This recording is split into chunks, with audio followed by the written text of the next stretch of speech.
Insoniyat tarixidagi eng yaxshi film qaysi bilasizmi? Shawshankdan qochish. Bu fikrga qo'shilasizmi, yo'qmi, unisi muhim emas. Eng asosiysi o'ta obro'li IMDb reytingida u birinchi o'rinni egallab turibdi.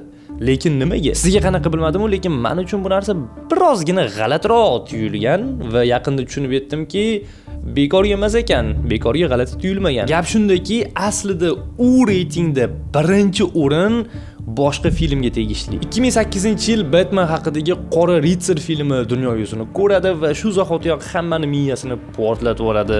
Hammaga yoqqanidan IMDb'da yuqori baholashgan va qarabsizki, Christopher Nolanning shedevri reytingda birinchi o'rinda. Undan avval esa reytingni cho'qintirilgan ota filmi boshqarib turgan edi.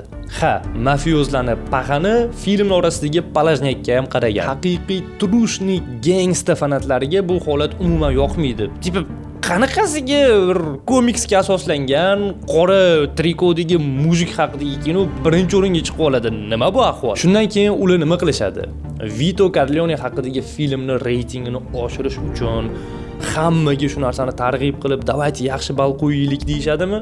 Yo'q. Undan ham zo'rroq g'oya bor. Qora Ritsar filmiga past ball qo'yib, uni reytingini tushirishadi.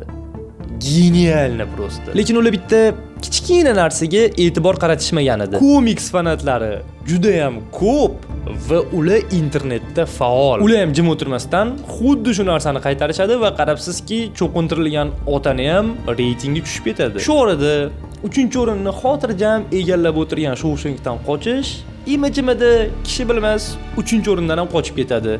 Yo'q, nima bo'lganini o'zingiz yaxshi bilasiz. Qissadan hissa, haqiqiy g'alaba o'zgalarga nisbatan nafrat ortidan emas, o'ziga yaqinlarni ardoqlash hisobiga keladi. Nafrat esa boshqa nafratni qo'zg'atadi.